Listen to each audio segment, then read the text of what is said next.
Get ready for the Rep's Latinx New Play Festival. Ladies and gentlemen, the show you are about to see is a construct of fact and fantasy. Artistic inspiration can come from many places, or just one. Anger inspired me. That's what inspired me. Playwright Rachel Lynette hit a boiling point after Jennifer Krug confessed to being a racial imposter. And that deeply upset me because she was a white woman specifically pretending to be Afro-Latina, and I'm Afro-Latina, and I have had to fight and claw my way into just getting other people to recognize my identity, and all this white woman had to do was tan her skin. That anger and frustration led to the play Black Mexican. The short version, it's about a lot of big things, but the easiest way to say it is a student starts to question whether or not her professor is actually Cuban or not.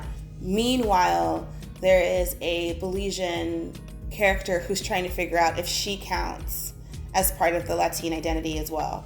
It's kind of an exploration of what does it mean to be part of this identity that encompasses so many different countries that are all so different.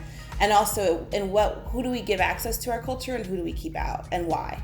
Lynette specifically sets her play in a city she describes as one that thinks it's liberal, because that's another source of anger. So I kind of really wanted to say, don't try to put this in a southern town where they don't know better. No, this is a liberal town where people claim to embrace diversity, and yet this still keeps happening. But for Daniela de Jesus, it was Disney's Pocahontas and an epiphany she had that inspired her play, Get Your Pink Hands Off Me, Sucka, and Give Me Back. I remember there's this moment in the 6th grade when I was learning about the colonization of the Caribbean and the Americas, and learning how old Pocahontas probably actually was, that she was between the ages of 11 and 14. And me realizing that, I'm 11.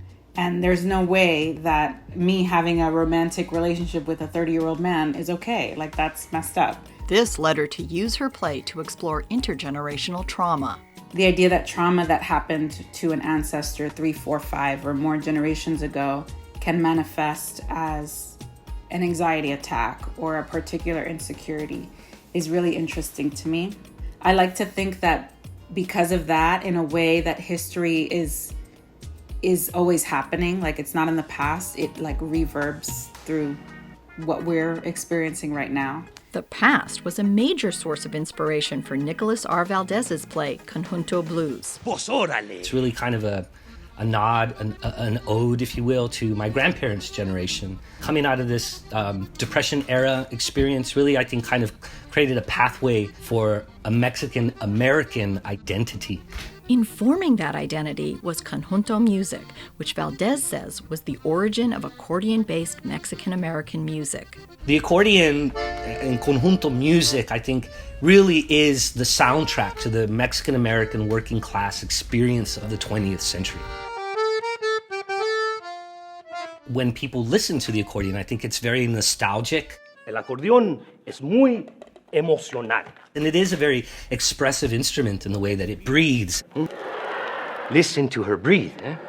I learned early on to appreciate the instrument and to appreciate what it represented for the culture of San Antonio and for the Mexican-American community at large. The instrument becomes a character in the play, which explores how conjunto music developed as an expression of cultural resistance and liberation. Valdez carries on that tradition of activism in his play, which was inspired by the legacy of Luis Valdez's Teatro Campesino. And it's theater with a purpose, right? An urgency. And there's a magic that happens in that engagement in live theater. And it gives you an opportunity to address very serious issues, to ask really important and difficult questions, but in a way that is accessible and entertaining. And that can provoke a conversation and inspire other people to tell their own stories.